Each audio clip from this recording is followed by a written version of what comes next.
are all shining in celebration mood and ambience. To thank you all for providing this enthusiasm and spirit of togetherness. Today we are again gathered to mark the 36 years of ATI existence. Born out of the merger of the then PATC, Philippine Agriculture Training Centers. Boss Epo, i-correct mo ako ha. PTCRD, which I was mentored, that is the Philippine Training Center Rural Development, and the then BAEX. Sino nakarinig na ng BAEX nung araw? O, yun. Was merged into what is now the Agricultural Training Institute way back in 1986. From then on, ATI has responded to the challenges of the times and responded well at that. With each year, we have grown from triumphs and struggles, emerging to be better each time. With the past year, 2020, recognitions came one after the other for ATI Bicol.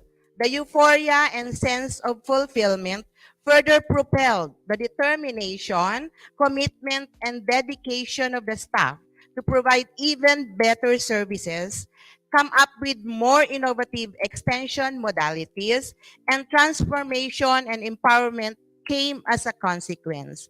And we could never do that without our partners, both in the local government units, in the state colleges and universities, in the private sector, and ano ba nakalimutan ko? Partners namin. Which are the key pillars of extension. But this is not without the setbacks in ATI Bicol would that make life even meaningful. We will never achieve this much if not for the foundations laid before us. To see in our midst, our retired colleagues, hindi lang po sila nakarating, for ATI will forever be etched in their hearts. Sir Epoy, who laid the foundation of this complex now, really we thank you for that. Palakpakan naman natin. Si Sir Epoy talaga ang nagpanday na magkaroon ng sariling tahanan ang ATI Regional Training Center 5. As we continue on for another year ahead and many more years to come, shining, glittering and splendor pa ang ating decor. I express my deep sense of gratitude again forever to our partners and the DA attached agencies, the DARFO and the LGUs, SUCs. We shared together touching stories and moments of joys and a sense of importance from our stakeholders. The small and big wins that we weave together as we do our developmental work. Yung simpleng salamat po, Diyos mabalos sa Indo, coming from our stakeholders, our rural-based organizations, our farmers, fisher folks, is enough for us to say we've done our job very well. We help them, we touch their lives, help them build their dreams, and we go beyond boundaries. And I would also like to recognize the presence of Ma'am Fe Asansa. National winner ka? Basta ano siya, RIC and ano din yan, awardee din yan. And to mind you, Ma'am Fe is a person with special abilities. Diba? So, kanina lang sinabi ni Father JR na today is the day of Saint John Bosco. And we know for a fact that when we say Don Bosco, it hones skills. So, yun din yung tamang-tama kako ang aming celebration because we at the Institute also develop and hone skills to empower and transform communities and personalities as well. So let me share also with you before I end my message, sabi ni Nelson Mandela, remember to celebrate milestones as you prepare the road ahead. We are now in full gear in ATI Bicol, turbo mode as we prepare to face exciting 2023 ahead, as we embrace extension modernization for a progressive and sustainable agriculture and fisheries. We are one with the administrator in pursuing masaganang agrikultura, maunlad na ekonomiya. Together, let us innovate, let us transform, and let us empower. Good morning, everyone, and full speed ahead, ATI Bicol and Bicol and also our partners. Full speed ahead and happy 36th birthday, ATI. Kumusta kayo? Good morning, everyone.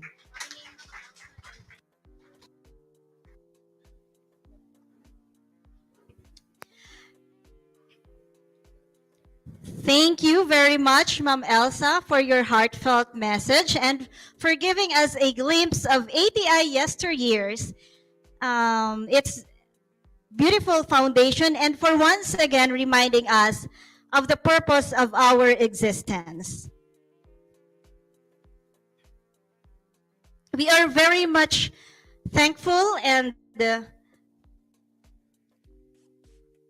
we are very much thankful of the wonderful partnerships that we have with DARFO5 through the years. And to give us an inspirational message, let us welcome Mr. Marshall Bostarga, the Agricultural Program Coordinating Officer, to give us a message in behalf of our Regional Executive Director, Mr. Rodel Peternilla. Sir Marshall. Hello. Hello, ma'am. Good morning po. Good morning. Poverty is not a hindrance to success. And we have the director, si Sir Rodel P. Tornilla, Mr. Marbus ko Camarines. So, yaon po digdi para mas na mag-suporta po sa ATI. And para Center Director,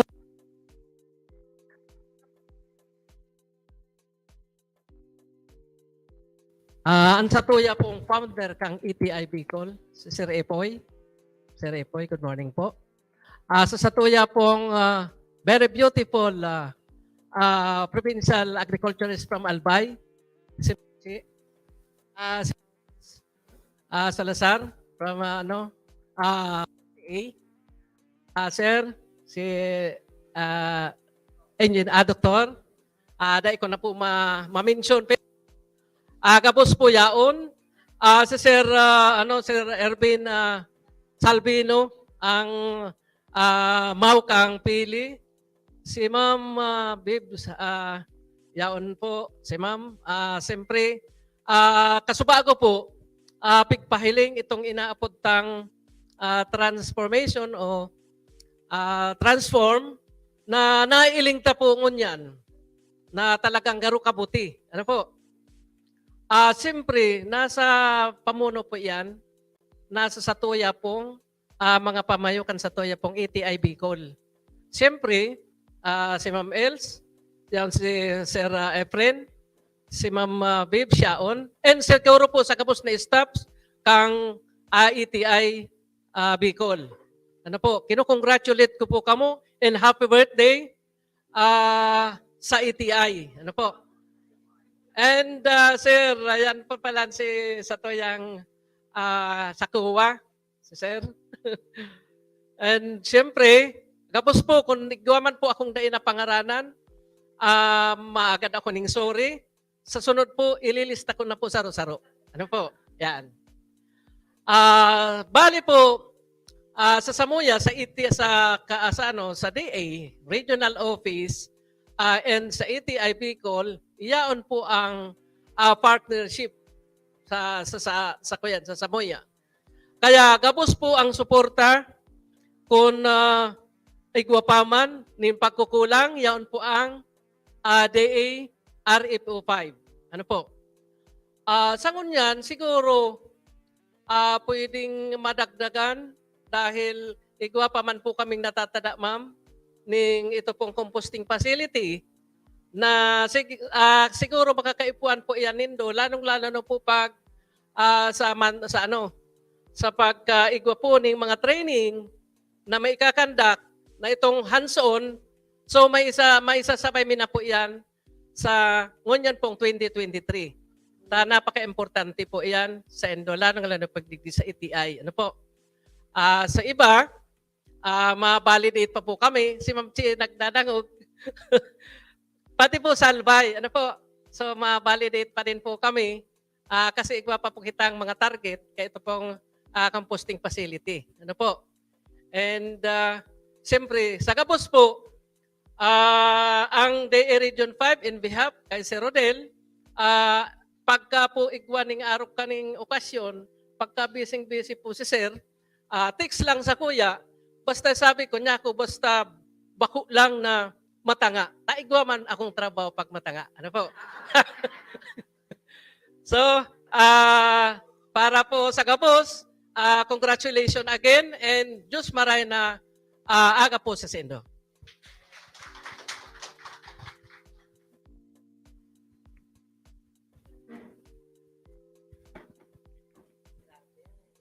Thank you, sir. A not timely gift for the 36th birthday of the ATI. Yeah.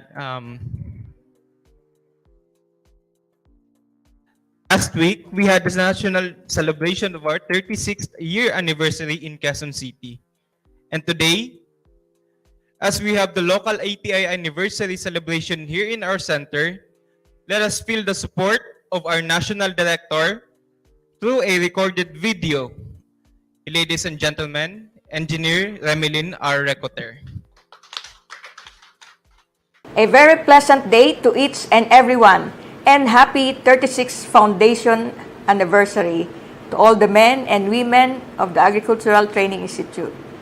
Today is a celebration of another milestone as the Agricultural Training Institute reaches its 36th year of empowering the Filipino farmers, fishers, and their families all over the country.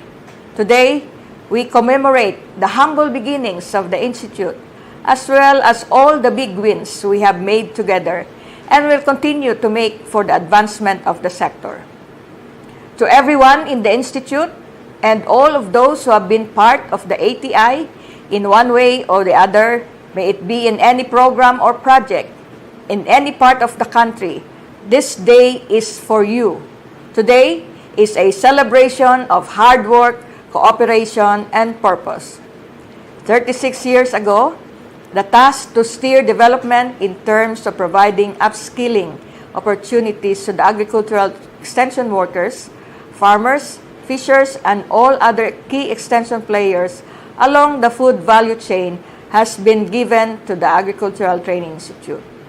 Several socio-political, economic, and environmental challenges have emerged along the way, requiring constant modifications in the delivery of training programs and extension services in the national and regional levels.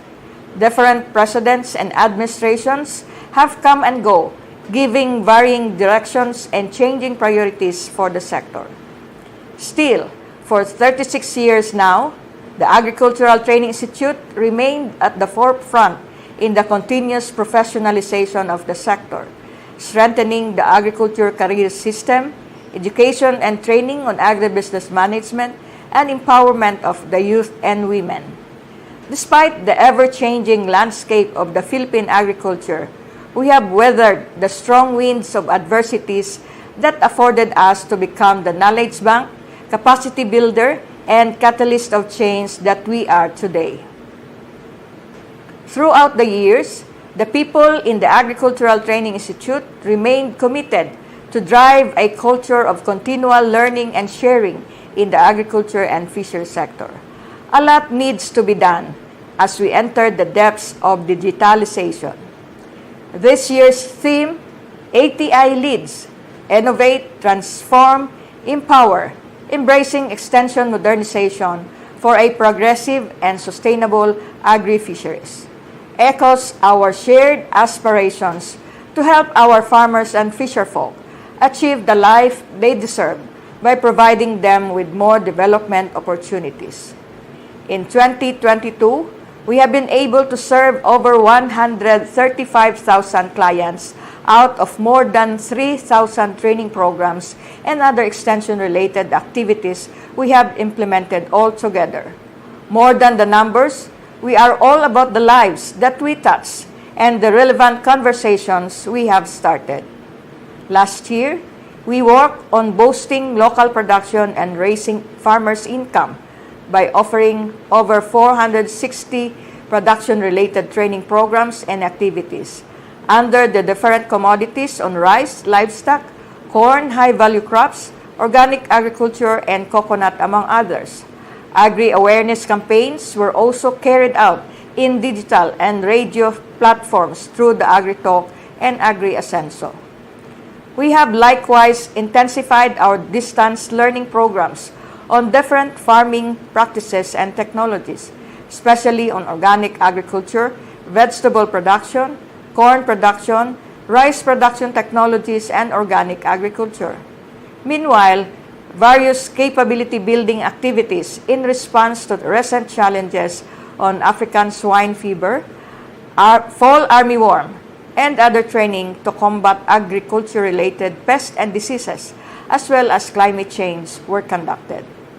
Relatively, as part of the government's efforts to support every sector and hasten its recovery, the Integrated National Swine Production Interventions for Recovery and Expansion Program, or INSPIRE, was implemented, focusing on rehabilitation and repopulation to address the issues on African swine fever. Similar to what we started even before the pandemic, we have promoted the practice of food production in the household and community levels, ensuring accessible, affordable, and nutritious food that benefit all Filipinos through urban and peri-urban agriculture program and training on food safety and regulations. In terms of developing strong food value chains, we have dedicated our efforts on carrying out farm business school programs and other entrepreneurship training, post-harvest, processing, logistics and marketing support training, and other related activities, farm mechanization-related trainings, learning sites for agriculture certification, as well as trainings for farm clusters. Of course, relative to the enactment of the Mandanas-Garcia ruling and in further professionalization of the sector, we have put in place the required policy directions to fast-track the modernization of the sector through the province-led agri-fishery extension systems, or PAFES, capability building activities for the agriculture extension workers, continuing professional development, accredited training, educational grants for extension workers, including support to agri-based thesis and dissertations. Our daily grind has been directed also in initiating digital agriculture-related programs and special areas of development, such as the Rice Competitiveness Enhancement Fund and the Coconut Farmers and Industry Development Plan. The growing participation of youth and women is evident in all of these undertakings.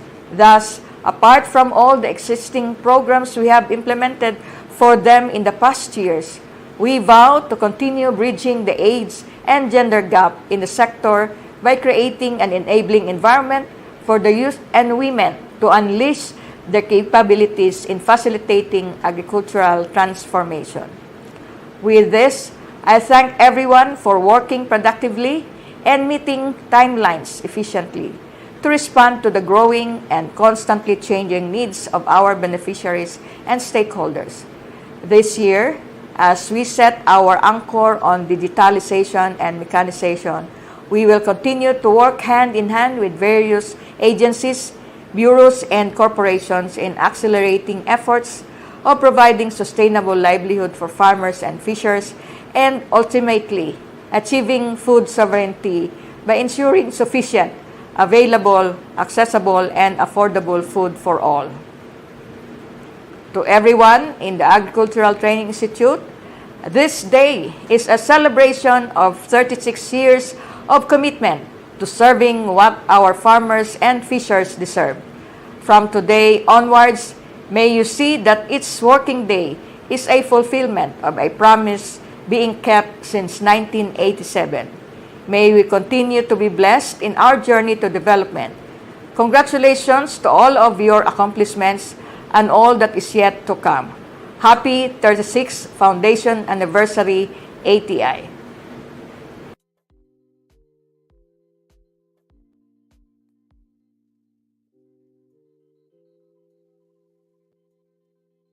For your message. Now, let us move forward to the presentation of the Seed for Life, a lasting initiative for environment, to be shared to us by our Planning Officer 2, Mr. Emmanuel L. Orogo.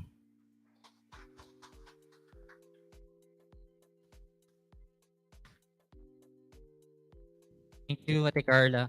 To our beautiful Center Director, Ma'am Elsa, to our ever energetic former Center Director, Sir Efren, and to our ever supportive na APCO, Camarines Sur, Sir Marshall Bustarga, and to our partners in extension, too many to mention.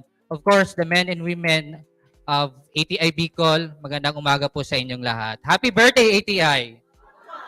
All right. So ATI at 36, for me, it's my 9th year in ATI and still counting. For 9 years in ATI, I've seen a lot of progress and in various aspects, like in the facilities that we have, extension modalities, be it a face-to-face, online, or blended. So, of course, our leaders that molds us, of course, our partners in the rural development, parami ng parami yung aming partners in the rural development.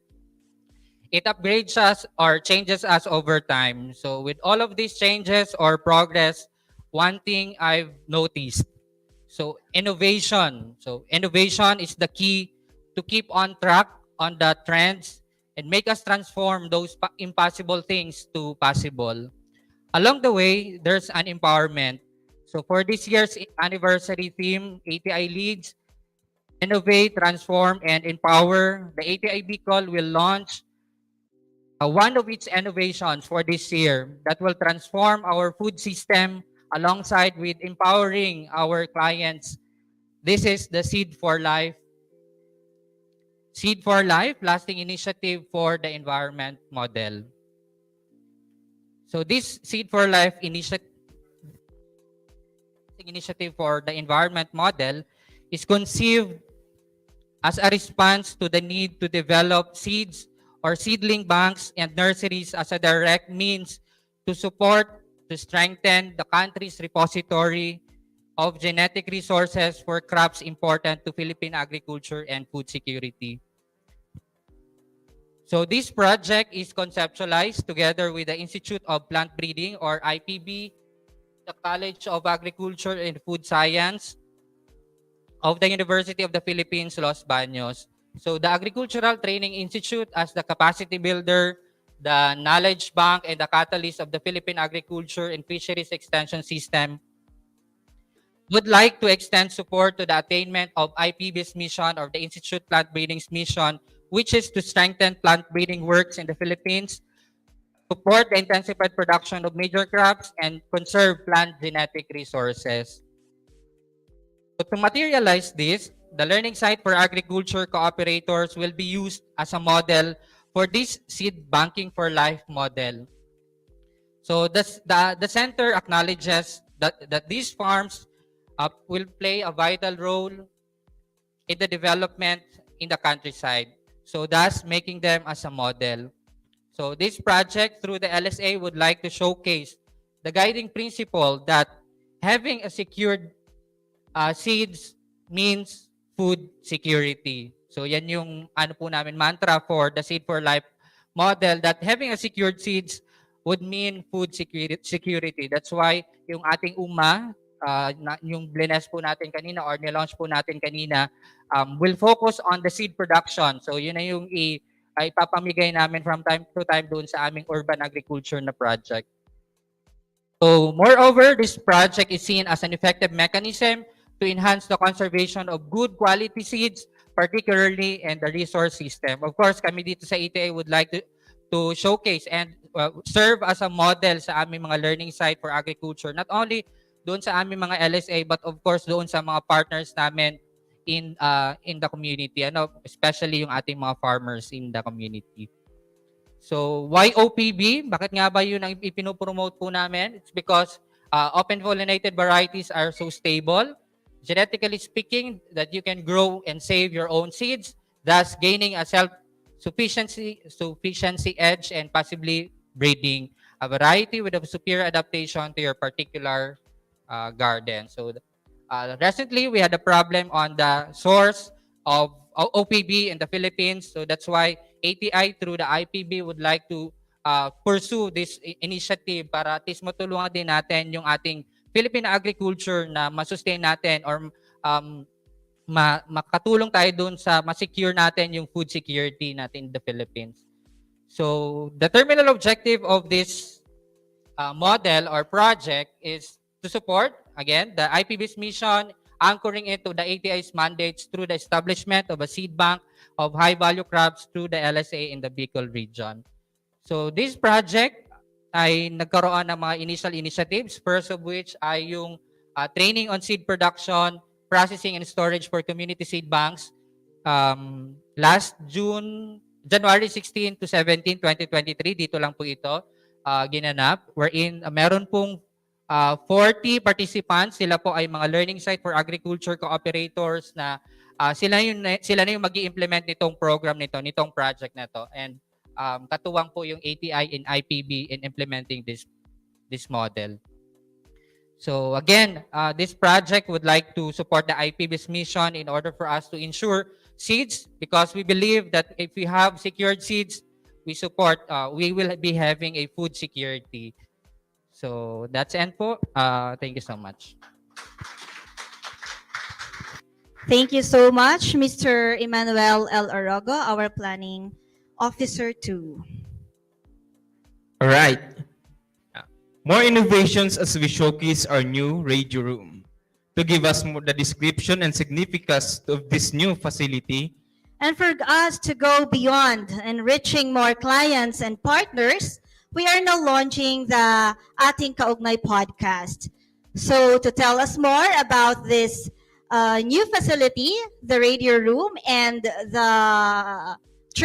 trendy innovation, the Ating Kaugnay podcast, may we have Ms. Prima Luby Imperial, the our Information Officer 3. Prime.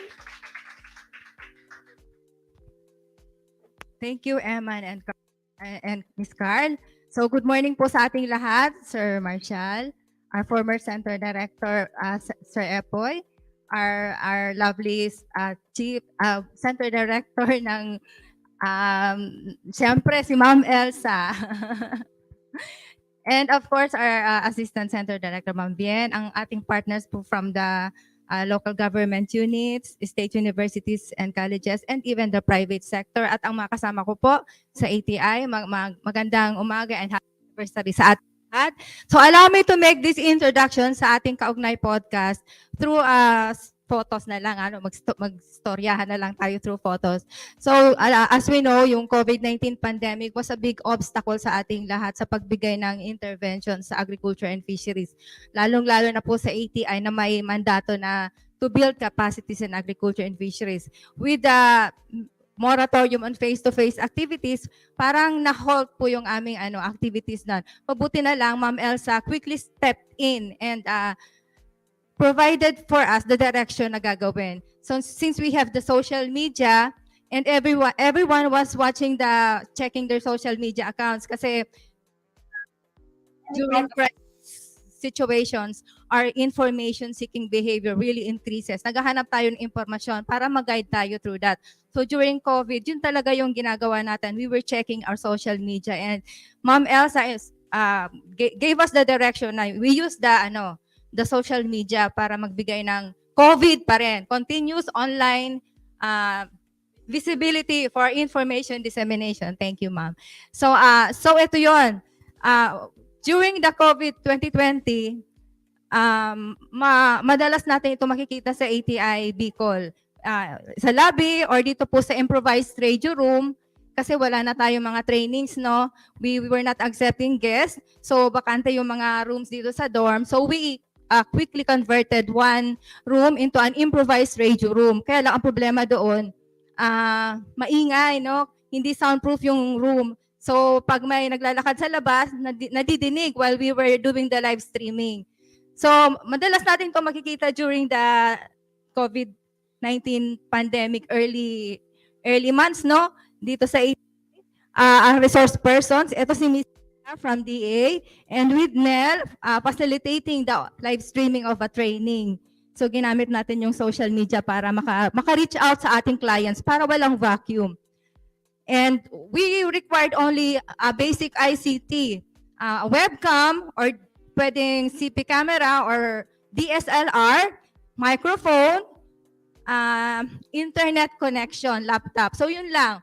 And with that, next please.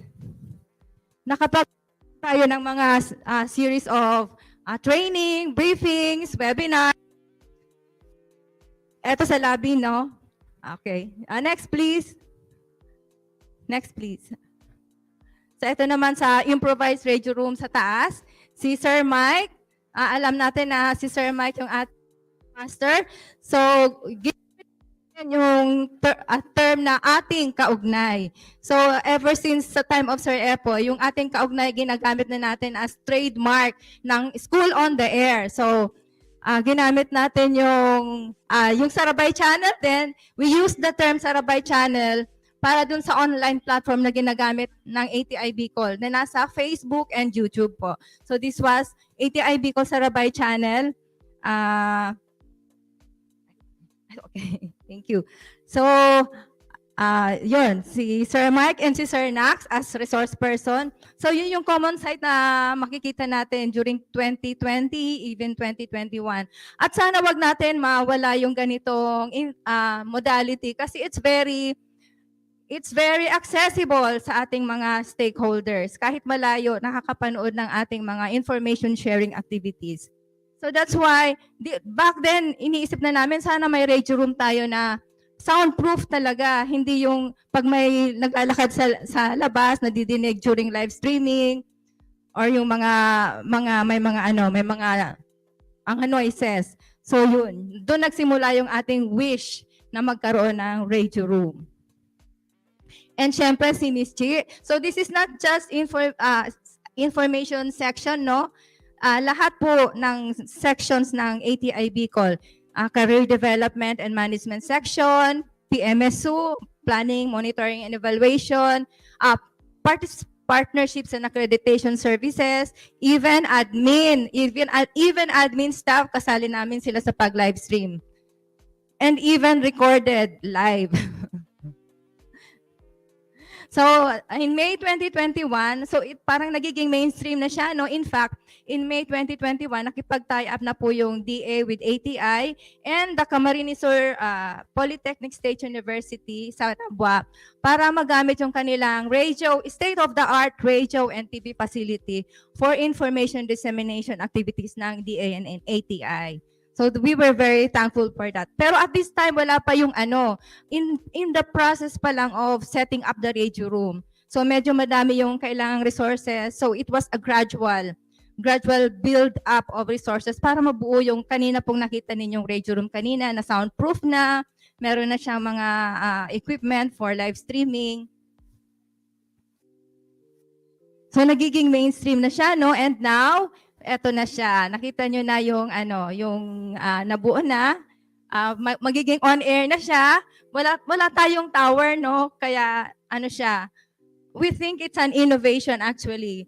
An innovation is taking two things that exist and putting them together in a new way. Sabi ni Tom Preston. Siya yung co-founder ng MTV, Music Television. Kasi music existing na, ginawa lang TV. So parang naging siya, trend, no? Parang naging na siya, ever present na siya sa ating kapaligiran ngayon. So in the same way, I think yung live streaming ng mga interventions natin, it will become that way too. Kasi meron na tayong internet, Sa ngayon wala ang ATI Bicol na tower no to become a radio talaga, radio room.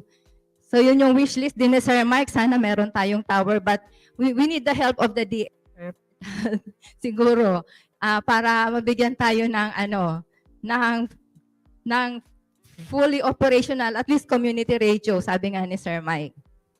So gagamitin natin yung internet para makapag-transmit ng ating mga interventions.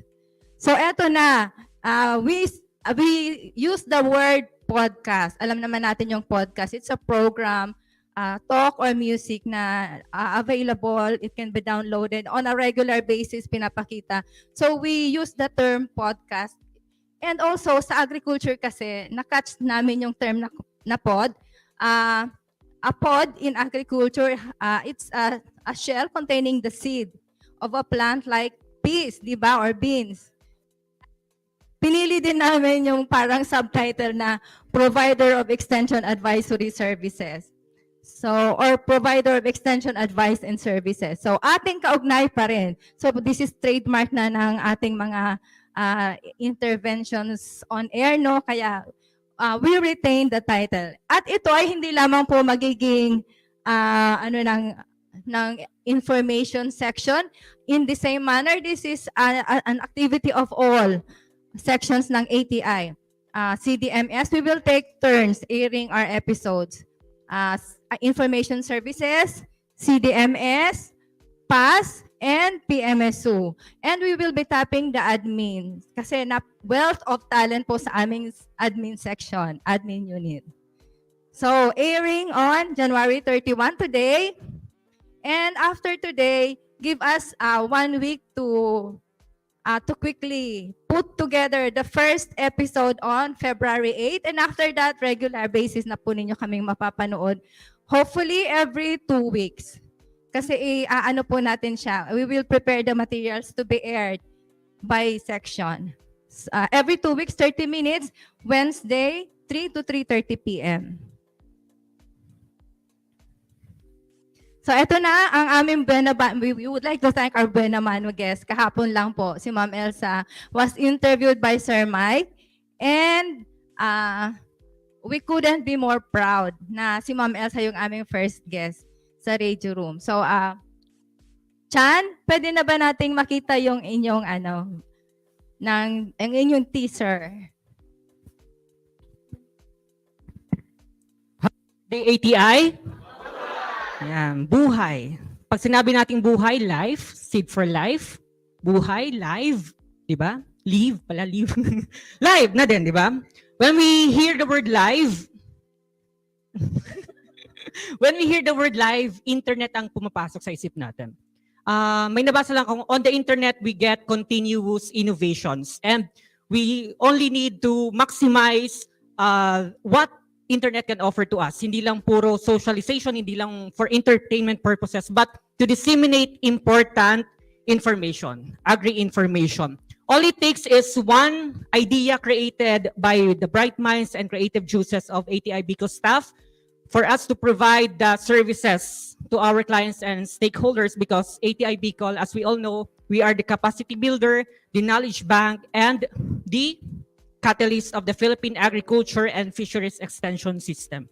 So we bring you this year the Ating Kaugnay podcast, your partner, your provider in extension advice and services. Ngayong 2023, magandang hapon at welcome sa ating Kaugnay Podcast. maghahatid ng extension advice and services tungkol sa agrikultura.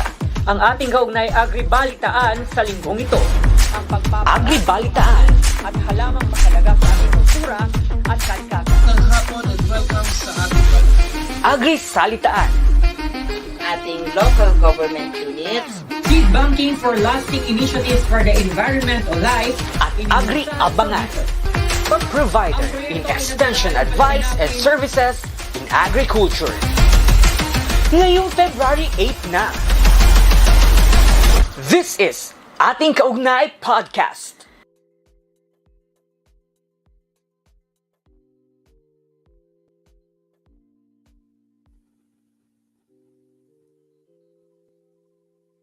Yan. Yan ang marites na may pakinabang. Yan. Now, thank you, Ma'am Prime. Thank you, Sir Chan. Now, as we say, the Agricultural Training Institute is not just existing, but also thriving in providing extension services throughout the years. This is because of our dedication and passion in providing quality extension services to our stakeholders. However, we cannot do it alone. As we share the joy of this 36th year of serving our fellow Bicolanos, it is just right to appreciate and recognize our dear partners. At this point, may we request our Center Director, Ms. Elsa E. Parrot, together with Ms. Vivian V. Carable, our Assistant Center Director, and Mr. Emmanuel L. Orogo, our Planning Officer 2, for the ating pagkilala.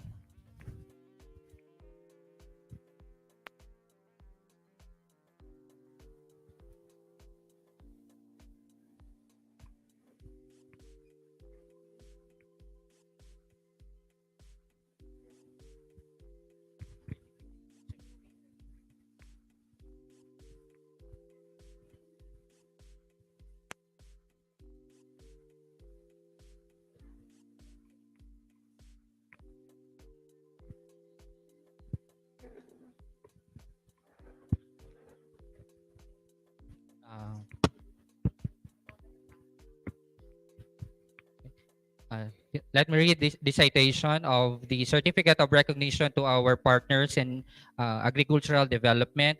Republic of the Philippines, Department of Agriculture, Agricultural Training Institute, Regional Training Center 5, ATI Bicol, San Agustin, Pili, Camarines Sur, awards this Certificate of Recognition to for the strong support and partnership with Agricultural Training Institute in providing innovative, transformative, and empowering extension services towards sustainable agriculture and fisheries in the Bicol region.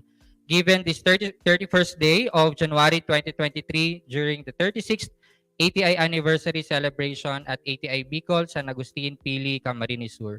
Signed by our Center Director, Ma'am Elsa A. Parrot. Certificate of Recognition is awarded to the Department of Agriculture, Regional Field Office 5.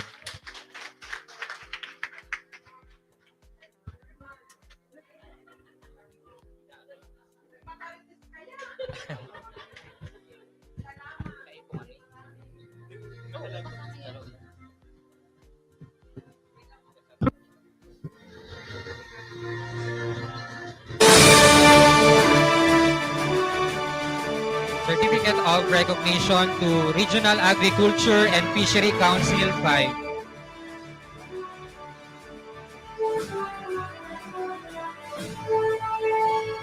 Certificate of Recognition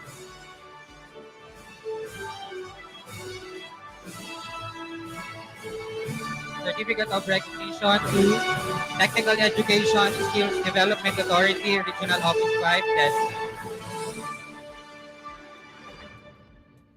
For test partner. Certificate of Recognition to Department of Tourism, Regional Office 5.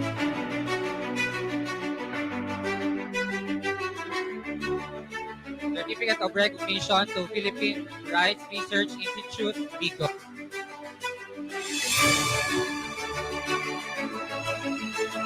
Department of Social Welfare and Development, Regional Office.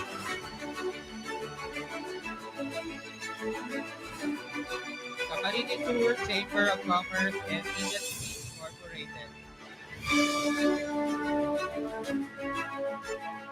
Philippine Coconut Authority. 5.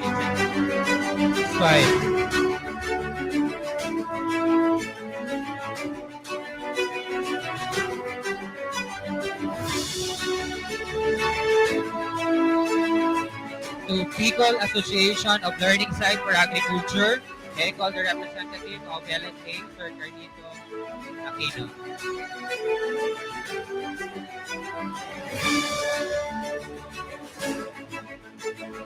Certificate of Recognition to Bicol University.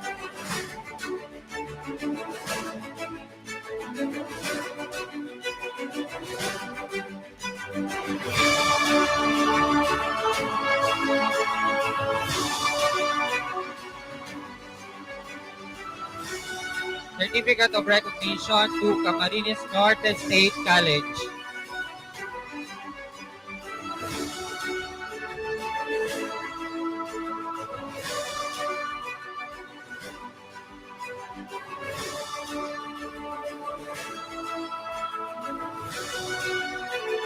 Certificate of Recognition to Central Bicol State University of Agriculture, CBSUA.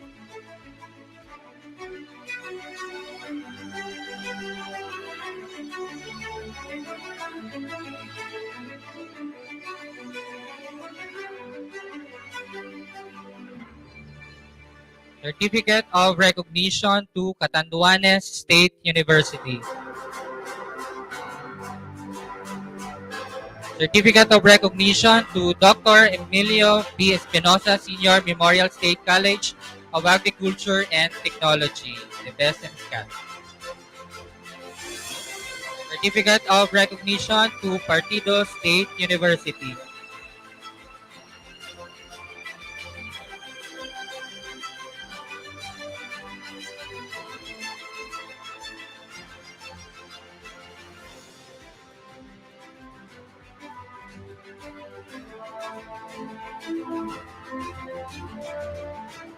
Certificate of Recognition to Sorsogon State University.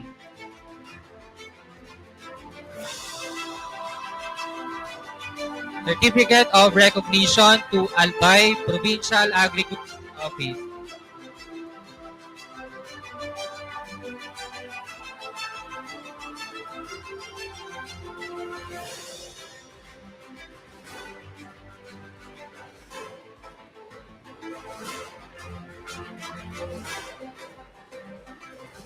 Certificate of Recognition to Albay Veterinary Office.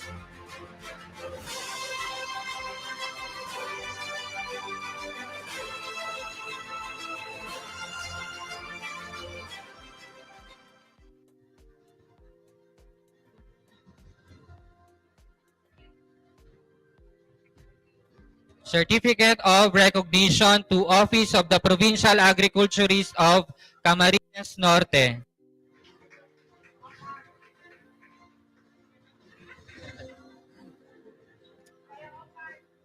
OPAG Camarines Norte. Certificate of Recognition to Provincial Veterinary Office of Camarines Norte.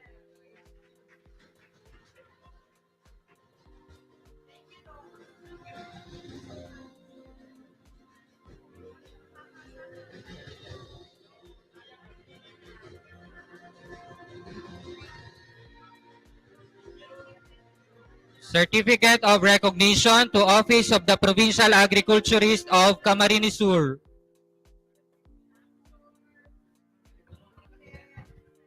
Certificate of Recognition to Office of the Provincial Agriculturist of Catanduanes. Certificate of Recognition to the Provincial Veterinary Office of Catanduanes. Certificate of Recognition to the Provincial Agriculturist of Masbate. Certificate of Recognition to Provincial Veterinary Office of Masbate. Certificate of Recognition to the Office of the Provincial Agriculturist of Sorsogon. Certificate of Recognition to Provincial Veterinary Office of Sorsogon. Certificate of Recognition to Local Government Unit of Pili, Camarines Sur.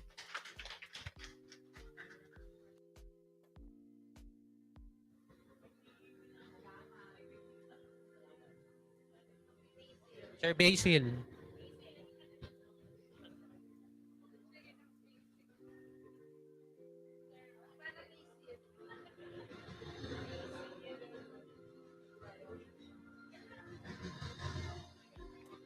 Certificate of Appreciation to Honorable Cecilia V. Diasis.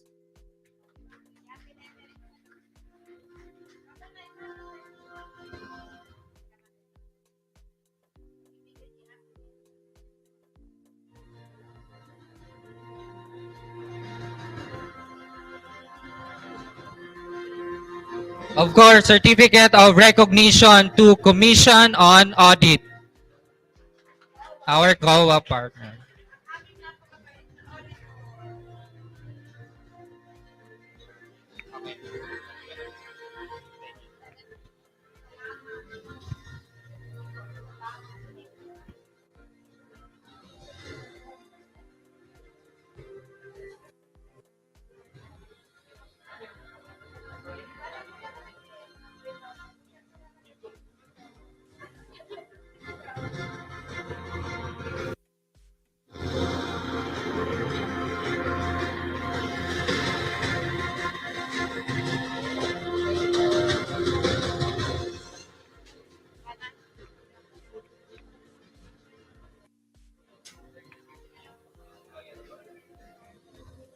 Once again, congratulations everyone.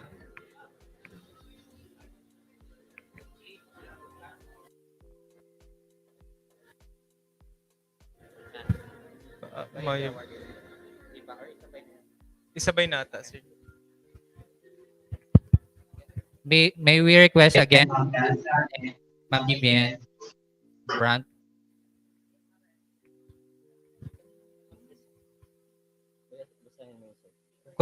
We would like also to award this plaque of appreciation to our staff na for their years in service. Ano, napakatagal na nila in service.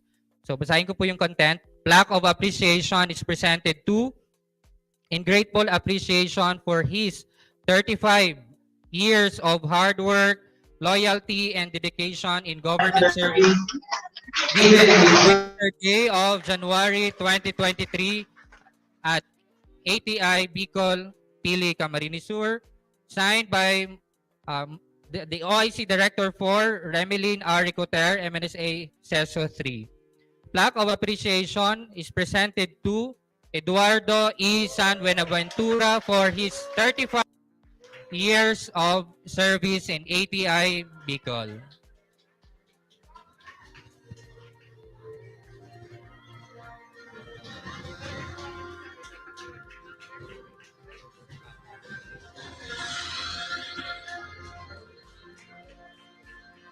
Another plaque of appreciation for her 35 years of hard work, loyalty, and dedication in the government service is given to Ms. Melba S.M. Bonafe.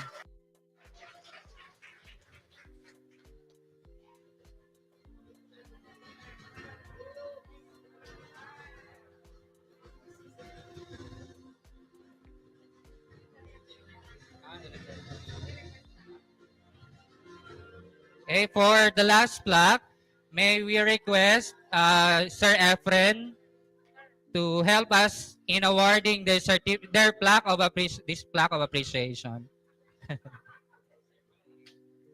So, plaque of appreciation is presented to, in grateful appreciation for her 35 years of hard work, loyalty, and dedication in the government service given this 23rd day of January 2023 at RDEC, no, dun sa ATI Bicol ATL Building, Electrical Road, Diliman, Quezon City. Signed by our OIC Director 4, Ma'am Remelin R. Ricoter, MNSA CESO 3. Plaque of appreciation is presented to Elsa A. Parot for her 35 years in government service.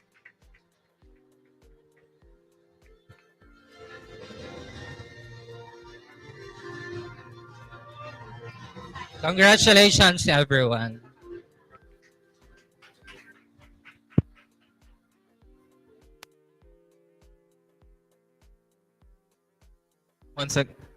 Once again, congratulations.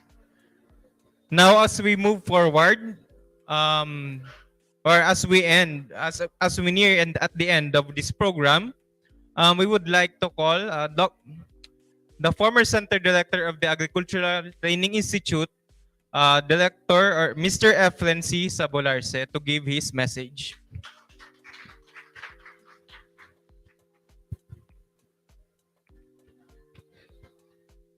Thank you, Mr. MC. Akala ko hindi ako dito. Nabigyan ako ng assignment ni Ma'am Elsa. Magandang umaga sa ating lahat. Sa ating, ulitin ko lang yung sinabi ng iba. The lovely and beautiful Center Director, Miss Elsa Parot, ang mga staff ng ATI, si Sir Marshall Bustarga, kababayan ko pala ito dyan sa Baaw. My friend, Che Rebeta, our friendship goes back a long, long way sa ginabatan pa. And the rest of the partners of ATI. Wala na ako sa action masyado, kaya hindi ko nakilala kayo lahat.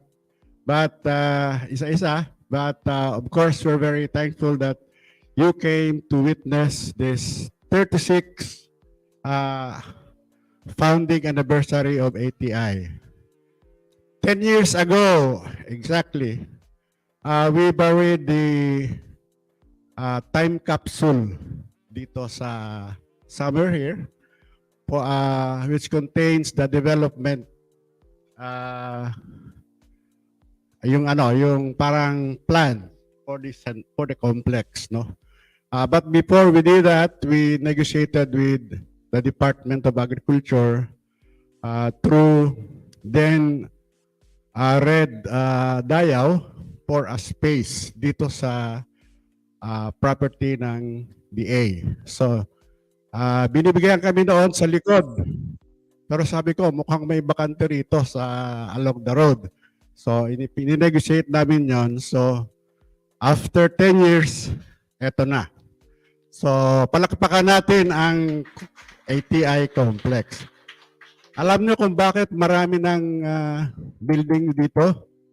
Kasi isa sa mga provision ng MOA, kung walang development, babawiin. Kaya si Miss Elsa, sige ang construction facilities dito. Baka bawiin. But I think she's negotiating for the renewal of the contract so that the ATI in Region 5 will exist not only for another year, but forever. Yeah, I'm honored to be invited to this anniversary, to this occasion. This is my second anniversary na attendan. The first one ay yung sa central office, no? At yung mga retirees were honored all throughout the country for the services we have rendered. It was, napakaganda. May mga iyakan, yakapan, etc. But the thing that struck us most is the camaraderie, the friendship is always there. Kaya parang naging mini reunion yung aming 36 sa central office. And we thank our director, Remilin, for inviting us.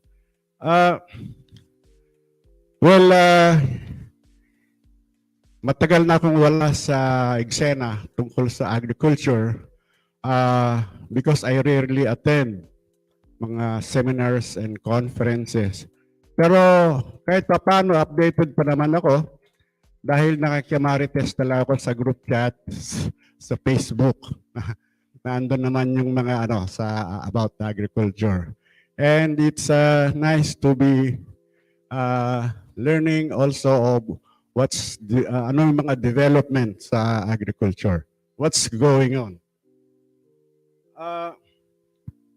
Yung mga yung mga staff ni ma'am, I think yung aming original plantilla was only for 27, no? So something like that. Pero marami sila ngayon. So gustong sabihin, maraming interesado na magtrabaho sa ATI. I think you're more than 60. Well, welcome to the ATI. Hindi kayo magsasawa sa ATI na magtrabaho. But yung iba, paalis na rin, ano? So ipapasa nila yung torch sa mga bata. And wag muna kayo mag-retire. Meron pa kayong trabaho which is to mentor itong ating mga bago, so that they will be able to perform their job better, like most of us did. So, 10 years, ang dami na nangyari. Kasi yung nag-transfer tayo dito kailan? 2013. So, eksakto, 10 years. So, bali 10 years na ito, and it keeps on growing and growing. Now, tungkol dito sa sinasabing yung bago na catchword ng ATI or guidepost or whatever how you call it, is yung innovate, transform, and ano yung isa? Empower. Kung tutusin, hindi ito alien sa atin. Kasi bilang isang organization, you really have to keep up with the changing times. And one thing you do is to innovate. Otherwise, mapag-iiwanan ka. And transform. If necessary, you have to re-engineer yourself to be relevant with the changing times. Sa akin, ang palagay ko yung empowerment ay dalawang bagay. Empowerment, internal, mangyari sa internal, yung mga tao mismo. And then, the client. Kasi sabi nga niyan, you cannot teach what you do not know. So, kailangan magaling din ang mga nagtuturo para ma-empower yung mga. And these three are the guideposts that will serve as our reference in performing our job. Retire na ako, kaya hindi. I am just sharing my thoughts. So, with that, I'd like to end my message by also quoting Nelson Mandela. Sinasabi niya noon na education is a powerful tool which you can use to change the world. So tayo sa ATI, we're here to change people's mind, attitude, behavior, skills, hopefully to a level that they will become productive constituents, productive in the terms of agricultural production. Napakalaking trabaho niyan. You might not be able to see the fruits, but yung kapag share ka ng iyong talent is good enough. Thank you very much and happy birthday.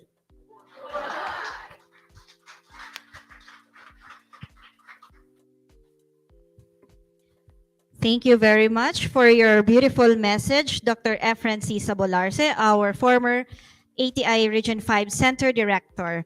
At this moment, let us hear the closing message of our dear Assistant Center Director, Ms. Vivian V. Carable. Thank you, Miss Carla and Eman. Happy birthday, ATI! Kulang na. Ulit, happy birthday, ATI! Thank you so much. So, sa ating pong mga bisita, of course, headed by our Center Director, Ma'am Elsa, Sir Epoy, Sir Mar, and of course, Ma'am Che, sa lahat po na nakasama namin ngayong umaga, magandang tanghali po sa inyong lahat. So, sa pangalan po uli ng ATI family, na of course, pinapanguna ng aming Center Director ni Ma'am Elsa, maraming salamat po sa bawat isa sa inyong pakikibaagi, pakikiisa, at of course, pakikisaya sa aming celebration ng 36th anniversary. Sabi nga, ATI leads, ATI innovate, ATI transform, and ATI empower. Yan po ang mantra ng ATI.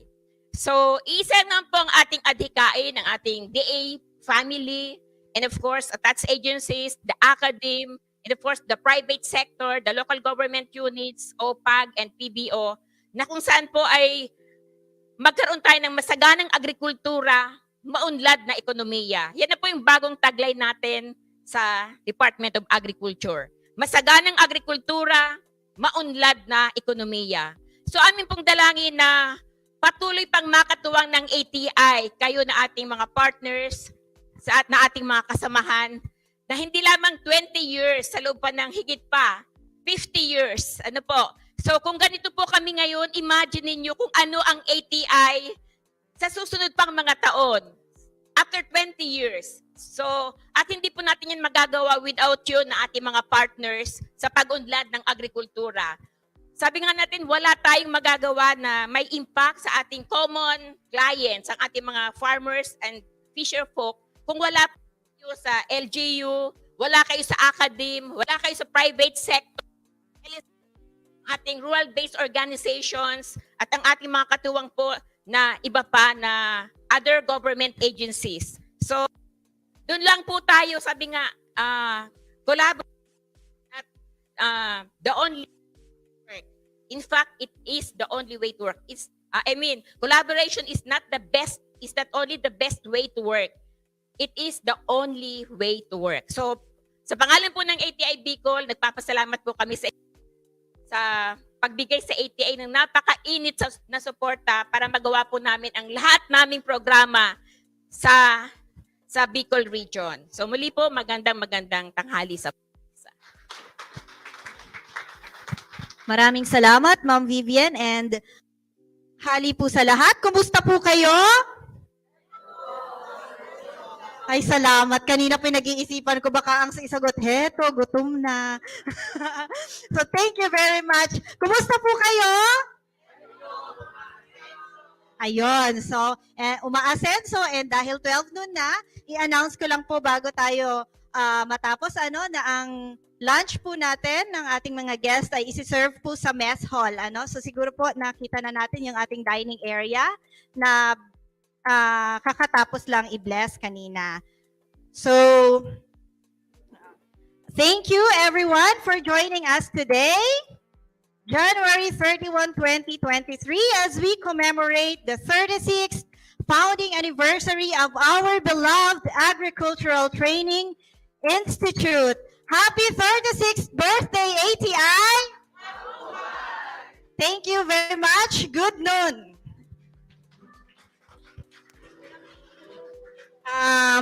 Group picture po siguro tayo. Saan po tayo? Saan? Sa labas? Dito? Baka dito. Dito na lang? Ma'am, dito daw po. Ay, sige. Saan? Group picture po. Okay. May we request everyone to join us po sa ating photo opportunity dito po sa our dear partners with Ma'am Elsa, Sir Epoy, Ma'am Vivian, our ATI section chiefs, please. Everybody.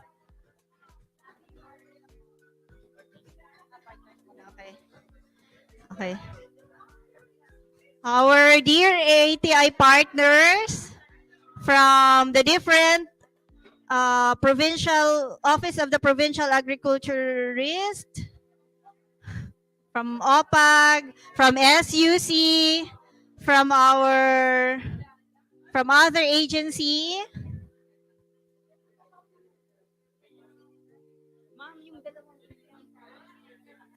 Upo na. Okay, for our first picture, Provet and OPAG. Provet and OPAG po. OPAG officials and representatives.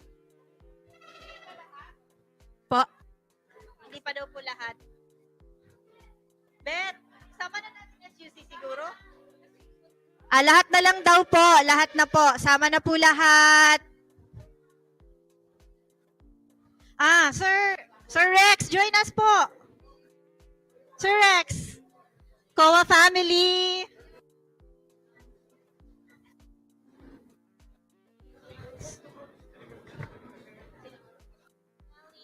Miss Bali, join.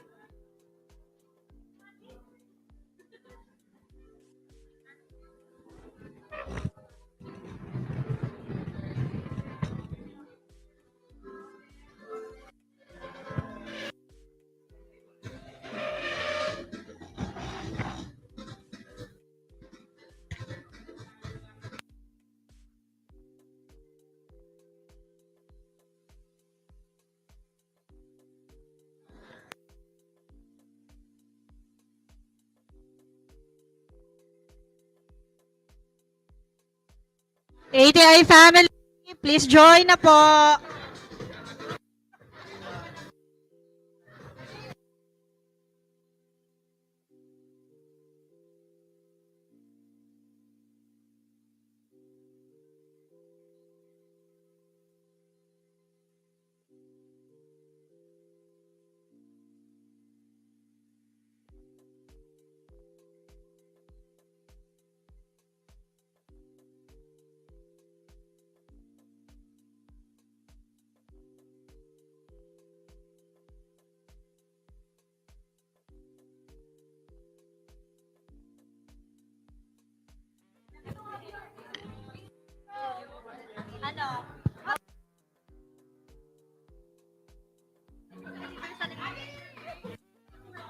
Okay, happy birthday, ATI!